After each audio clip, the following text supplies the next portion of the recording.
Hello and welcome to Creativity Uncovered. My name is Abby Gatling and I am on a journey to uncover how everyday people find inspiration, get inventive, and open their imagination. I'm basically on a journey to find out how people use creative solutions at home, work, play, and everything in between. And by the end of this podcast, I hope that you'll be armed with a whole suite of tried and tested ways to summon creativity the next time that you need it. Today, I'm speaking with Richard Wilmore, who is the CEO of Hearts Need Art, which is a nonprofit that provides creative support for patients and caregivers. I'm really interested to find out exactly, what Hearts Meet Art do and find out what the link is between arts and healthcare. So, welcome, Richard. Hi, Abby. Thanks so much for joining me. What time is it where you are now? It is 8:01 in the PM. Oh, not too late. Not Not too awful. late. Yes. What time is Yeah. it there?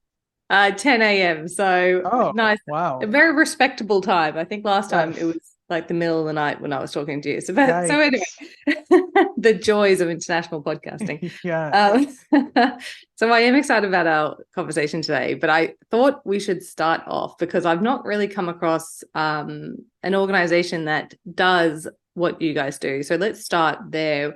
What does Hearts Need Art do exactly? Sure. It's actually very simple. We hire creatives. Right now, we have a team of visual artists, musicians, and writers, and we train them to go into hospital settings and work with the adult patients and the healthcare staff to just provide them moments of creativity. Does that mean that they sort of like perform their creative pieces, or do they teach people, or what do they do? The answer is yes, all of Oh. that. So they can, for musicians, they can request songs. A patient can request songs and the musician will play it. They can learn how to play the ukulele or the guitar. We have keyboards, kind of whatever the musician uh, performs with their instrument is what we provide. With visual art, they can learn how to paint or draw, or we can do stuff like paint their hospital room windows. A lot of people that we work with are there for a long time, and so it gives them an opportunity to kind of uh, create their own unique space in their hospital rooms and make it a little more personal. Oh, a bit more bright. And this is just with adults, Yeah. isn't it? Yes, yeah, we work with young adults. 16 to 116 is our age range. That's very inclusive. I love that. Yes, yes. And how do you connect with these patients and caregivers? A couple different ways. So we can literally just knock on doors, and we also work with the nurses at the nurses station to see who they recommend we go to or maybe don't go to if someone's about to go to surgery or having a bad day, and may not be in the mood to do it. So kind of both. We work with the healthcare teams and we just kind of cold call and knock on doors and see who wants to play with us. Oh, that's cool. Okay, so you don't have to pre-book. That's that's great. Sometimes people do. We have like a phone number in the hospitals where sometimes we'll get text messages like, "Hey, I'm in room 16. Can you bring a musician next time you're in?" So kind of that does happen sometimes. All right. So you're going regularly enough that people know to expect you and look forward to you coming there. Yeah, we're in 10 different hospitals right now. Some are 1 day a week and some are 5 or 6 days a week. So we become pretty familiar faces around some of the hospitals. Wow, 5 or 6 days a week. How do you get enough creatives to be involved in that? Luckily, we have, knock on wood, never had a problem when we put out a call for any type of artist or creative. It turns out a lot of people love to do it, and are professionals at it. They're just not, able to do it full time. So we do really look for professional people who have studied it, who have taught it for a long time, because we do want to provide, a caliber of excellence when we're working with patients. But in order to be on the patient side, You don't even ever have to have had a paintbrush in your hand before to work with us. Oh, I love that. It's so inclusive, age-wise and ability-wise. Yeah, there's no test you have to take in order to hang out with us. I think we skipped over this. How did this start? How did Hearts Need Art actually start? Sure. It started in 2016 by a childhood leukemia survivor. She had moved to San Antonio, Texas, as an adult and was volunteering at a local hospital. She's a trained singer, so she was going in like once a month to sing to patients. And the more she did it, the more they wanted her to come. And she could only do so much herself, so she started the nonprofit in 2016, and had a small group. We were on one floor in one hospital in San Antonio, and we are now in 10 different hospitals, uh, eight in San Antonio and two virtually around the country. Wow, how do the virtual ones work? That came about during the pandemic. So we were all in person up until then, and we were one of the first arts and health organizations to provide virtual services, just like this, like jumping on Zoom and teaching people this way and playing games and live music virtually. And so we were getting calls from different hospitals around the country who had support groups that were meeting in person, but now had to meet virtually and had no idea what to do with a Zoom room full of people. So we jumped in and started teaching people art and music online. Is it hard to translate art into a Zoom call? It's almost like, do you have those sip and paint places? Do you know what those Oh are? yeah. Yep. So it's kind of like that, where it's very like step one is this, and we have multiple screens. Like there's the facilitator has a screen so you can see them, but they have another camera pointing at the project that they're doing. So they're teaching you step by step how to do it. Ah, okay. And the hospital already has all the materials ready to go. Yes, yeah. So we would work with them, kind of give them what the project was going to be, and they would make sure all of their patients had the correct supplies. Oh, sounds very organized. And how did you get involved with this? So I used to host a talk show. I hosted a talk show for 6 years, and I met the founder of Hearts Need Art at a theater one night, and had her on my show. And she went her way, and I went mine after. And I was in my house, and I was like, I should be volunteering. Like, I should be out there, like, giving my time. And so I filled out a volunteer application, and I was the first volunteer that they had and started running their social media. And that turned into being in charge of the programs and the artists in the hospital with their schedules and supplies and all of that. And it just has snowballed over the last couple of years. And last summer, I think it was last summer, time goes by very quickly around here. The founder left the organization, and I took over the CEO role. Wow, congrats. And could Thanks. I go back little bit? What was that need to feel like you needed to volunteer? What was that? So it turned out I was kind of doing arts and health for myself before I knew what it was. Like I didn't know what arts and health was, but I had always been around creative people, and I loved art and I loved live music, and I knew that it always put me in a really good mood. Or if I was in a bad mood, you have that song that you go to when you're in a bad mood. And when I found out about the organization, I thought, oh, this is what I've been doing my entire life, but I didn't even know it. So my dad was in the hospital for a very long time when I was a kid, and I thought, I wish we had access to something like this while he was in the hospital, so we had something else to do besides sit around and stare at each other and talk about why you're in the hospital. And so that's really why I chose Hearts Need Art to start volunteering for, because I really felt a connection to it. Yeah, that's great. I love it when you can align your interests with something that does good for the world. Yeah. Um, what is the link between arts and healthcare and healing? So we do surveys with patients, and we see that oftentimes they forget about their pain when they're interacting with us, when they're performing or painting, or they're listening to music and singing along. So hospitals are finding that they're using their call buttons less, and they're having to administer less pain medication. Oftentimes they will bring us in if maybe a patient is not in the best mood and is not very compliant. We've had it where a patient will not shower in the hospital because they just don't want to, they're over it. And we come in and suddenly their mood shifts, and suddenly they're not just a sick patient. They're a human being again who can listen to live music and create and express themselves. And they start actually doing what they're supposed to be doing in a hospital. And what I always think of it like when you wake up in the morning, your alarm goes off, you put on the song you want to hear that's going to put you in a good mood and wake you up. And that's also arts and health. That's putting you in that mood. It's a shift change. It's a mood change. So we see a lot of that in the hospital.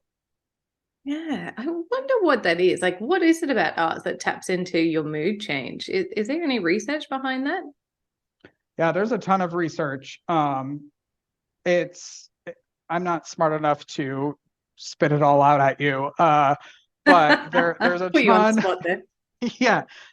There is a ton of research based around that, and it goes back, I mean, centuries. Art has been around forever. And I always think about also when the pandemic happened and everything shut down, but we were still, there were museums that were giving away virtual memberships online, and everyone was outside singing to each other on their balconies. And it's really about connection. It's really what the arts do, and it connects you to other people, and it connects you to yourself and your feelings. And that's, I think, really where the power comes in.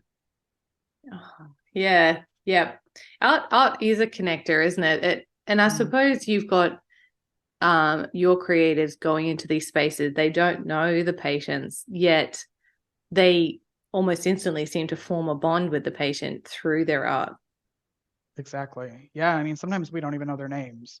And 2 hours later, you're still in their room laughing with them or crying with them. And there's an instant connection when you don't care about anything else. We don't always know why they're in the hospital, what they're going through. We're just really connecting where they're at in that moment. And if they're in a bad mood and they want to hear angry music or paint a canvas all black because that's the mood, then that's what we provide for them. We're not necessarily trying to shift how they're feeling, but we're just trying to go alongside them and allow them to express whatever they are feeling. I love that. I'm feeling emo today. Give me the black paint. Yes. Yeah. We've had that before. Here you go. Take your time. Yeah. And do any of the healthcare workers get involved, or like what are their thoughts on this? Yes. Over the last year and a half, we've really focused a lot of our time on the actual staff in the hospitals to give them time. It's been a little switch and a learning curve since, patients have nothing to do. So they have tons of time where the staff they can have 2 seconds sometimes. So we're really focusing on quick but meaningful interactions with them. So we'll go up to nurses stations and just bring a musician in to perform live music for them while they're at the nurses station. Or we make beads for their badges with them that are symbolic for what their specialty is. So we do a couple different things with them, but we try to make it quick and not take a lot of their time and energy, but something that they can feel and take with them. Yeah, of course. Yeah, patients have almost all the time in the world, whereas Yeah. the people who are working there are rushing around. Yeah. Generally, if there's anything like Australia, the hospitals are very understaffed. Um, Yes. it would be hard to get people's buy-in, but they appreciate it, do they? Yes, they love it. It gives them a break when we're in a patient's room. It kind of, like they know they're being taken care of in a different way, and that if a nurse is needed, we'll obviously call them in. But it's also fun when a nurse does come in and we're uh, playing the ukulele, and they're like, "Oh, I know how to play the ukulele." Like you have that connection then between the patient and the staff member. Uh, it kind of takes them out of that, like, oh, like healthcare workers are superheroes and they're not human, and suddenly they grab a ukulele and they're playing with us and the patient, and it kind of brings everything kind of full circle. Oh yeah, definitely giving another view of them to make them seem a bit more human. I love that. Yes, yeah, yeah. Mm. And so, have you seen any outcomes from this so far? Like, do you have any good news stories about the impact you've made through this work? Oh my gosh, we hear all the time from patients and staff members how meaningful it was, and oftentimes like how it feels like a divine intervention where we come at just the right time. Either they're going into surgery, they just came out of surgery, they're stressed about whatever's going on, and it's we see a lot of tears of gratitude when we walk in, because it's oftentimes unexpected. You don't necessarily think you're going to go into the hospital and suddenly a musician's going to show up with a keyboard and want to perform for you. And I always tell people we love no's just as much as we love yeses, because you can say no if you're not in the mood, but we'll be back tomorrow to see if you are. And sometimes that's all they need, is that like moment to kind of be okay with it and understand why we're there. And once they experience it, they never want it to stop. I love that. Say no, but we will come back. Yes, yes. I always tell people that I'll be back tomorrow to bother you, so don't go anywhere. Yeah. I love the fact that it's not a firm closed door. It's still leaving it a little bit ajar for people to opt in and opt out as they please, because I can imagine so much of this would only work if people are in the right mood to receive it. Right.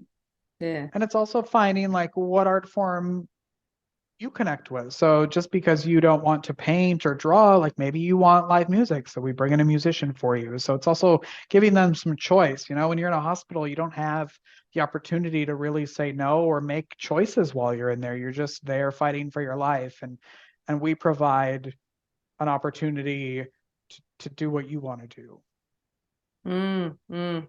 That's cool. And have you had any learning experiences or iterations of this along the way that perhaps other people can take from this if they're trying to implement something similar in their own place? Yeah. So a few things we have learned. We used to do yoga in one of our hospitals. We brought in yoga that didn't last very long, and I don't think it's because yoga in hospitals doesn't work. I think we were just on the wrong floor of that hospital to really make it click with the people there, and also just assuming that people want something. Um, in particular. And that's why we give them multiple, we have multiple art forms, because not everybody does want music or want to paint or draw. Mm, mm.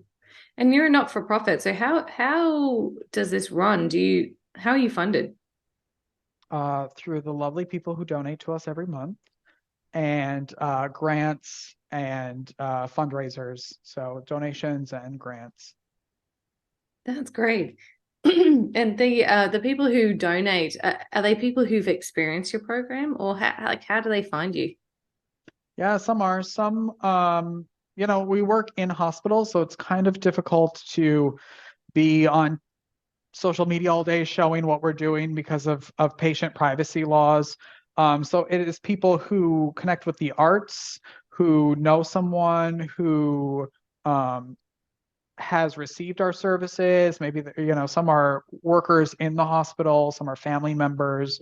Um, but most anybody, you can tell them what we do, and you can someone, if you weren't the person in the hospital, someone who was in a hospital, and you're like, oh, I wish I had music while I was sitting in the hospital. So that's kind Yeah. of It's it universal.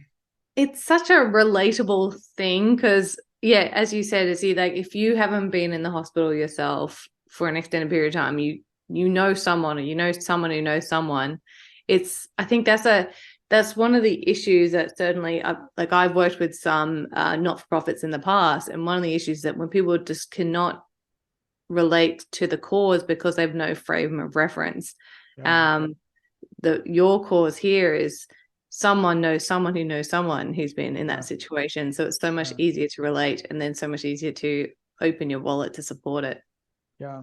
Yeah. The hard part, as in the nonprofit world, it's all about storytelling, right? And getting people to connect with what you're doing. And like I was saying, we get a ton of quotes from patients, but we don't get to take a lot of photos or videos. So that's a challenge for us is showing the public the actual people that they are donating to. So that's a challenge for us. Oh, I can imagine if you're sitting in your hospital gown, not feeling the best, you don't want a photo Yeah, taken. you're not necessarily up for an Instagram live. Yeah. Maybe you need to get some makeup artists to donate their time to come around with you, Or give using the people a filters makeover. more often or something. Yeah. Filters, yeah. That's the way to do it. As long as you don't go too far with the filters, That's true. okay, That's kids. true. Yeah. So tell me about your creativity, because you're kind of a multifaceted slash type of creator. Tell me a bit more about you. What was your talk show about? It was a variety show. So I had the people on that we hire. It was actors, musicians, writers, um, uh, artists of all kinds, like if you were doing something fun, I wanted to hear about it. So we would have everyone on that show. And that's really how I was like, oh yeah, I have surrounded myself with arts for my health because I always felt great. If I get to listen to live music every day, it's not a bad gig if you can get it. Very healing, as we've heard today. Yes. Yes. And are you missing that part of your life, or do you still get that in your current life? I am not around it as much as I would like to be. Back when I was in the hospital every day, I was the person knocking on doors asking if they wanted anything from us, and I don't get to do that anymore. And I don't have my show anymore. I ended up in the hospital last year for 3 weeks in a hospital that did not have arts and health, and so I saw firsthand what it was like. Thankfully, I knew some people, so I had some live music in there quite a bit, and some art. But the show ended shortly after I got out of the hospital, and I do miss it. I also am the person, like, I'm not a painter, I'm not a musician, but I love to go to live theater and live concerts and take it in, because that's also for people out there like thinking, well, I'm not good at art, and I don't have the money to get a studio and buy all the paint supplies or buy a guitar. Also, just ingesting art is also really beneficial to your health. Oh, yeah, absolutely. I feel like you don't always have to be a producer of art. You can be an appreciator of it, and that's really just as important. Yes, Mm, 100%. yeah. So I find this, like you've moved up and you've become the CEO of this organization, which means that you're less hands-on in the day-to-day. I certainly find this, even with my own business, started off being my solo, just doing everything myself. And now I have a team. I'm less on the day-to-day thing. How do you stay connected to the cause and to the creativity in that type of situation? Communication, I would say. I talk to so we have a couple of program coordinators. We have like a core group of staff members that we are in communication every day. I talk to all the artists multiple times a month. So we're always talking about it. I'm sitting in front of this computer every day, all day. So I'm still around it, but kind of removed from it a little bit. And I think that this organization has changed my life so much that I will always be connected to it. Do you have to try and find other ways outside of work to get that feel? Yeah, so I'm actually, like you were talking about having a team. I'm actually, I edit podcasts and videos and kind of produce shows outside of here. So I also love doing that. So outside of Hearts Need Art, that's also my creative side now that I'm not hosting or in the hospital. Okay, cool. So you still got your finger on the pulse, a couple of Yes, different things going on. I'm always doing something. Yes. I find you always have to, right? You can never stay still. You gotta keep Yeah, creating, right? but I love it. Yeah. The keep Yeah. creating it used to be our hashtag. Oh, really? Creating it? Yeah. Yeah, Yeah. keep creating was a hashtag we used to use. Ah, great. Fantastic. Oh, well, thank you so much, Richard, for joining me. That was a really lovely conversation, and it's really great to hear about an organization that is doing such good. Do you have any plans to extend it elsewhere? I mean, our overall vision is that one day anybody who is admitted to a hospital gets a nurse, a doctor, and an artist. Like that's our goal in life. I think it's going to take Hearts Need Art a while to do that. Maybe not arts and health as a field. So we've expanded a lot in the last year and a half. We were literally in 2 hospitals and we're now in 10. Uh, so we're working really hard on kind of perfecting what we do before we really get bigger and move out further than where we're currently at. But we love doing virtual stuff because that's a little bit easier. Not as much staff and time and supplies are needed. So that's one way that we're kind of growing outside of just the local area that we're in. So if people want to get involved with Hearts Need Art or want to try and do something similar in their own country, can they reach out to you? Yeah, heartsneedart.org. Richard@heartsneedart.org is my email. I can give you my address if you want, whatever you need. I'm around. Yeah. I'll stick all that information in our show notes, but Okay, I'm good. sure there are people who we have a big listener base here in Australia and also in England. I'm sure there'll be people who are hearing this and going, "Oh, that's exactly what we need." So I'm sure there'll be I mean, people if I tapping have to my come to shoulder. Australia to help, I'll gladly do it. I'm sure we can organize that. Okay, good. Fantastic. Well, thank you so much for that. I will definitely pop all the information about that in our show notes so everyone can um, find out more about the program. But thank you so much for joining me today. Thank you. Yeah.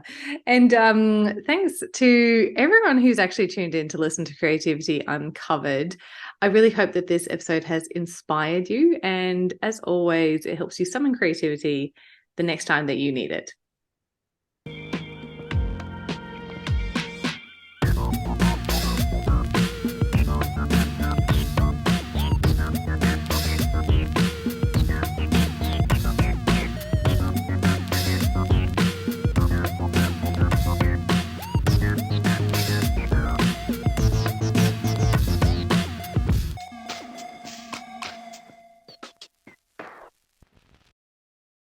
If you've made it this far, a huge thank you for your support and tuning into today's episode.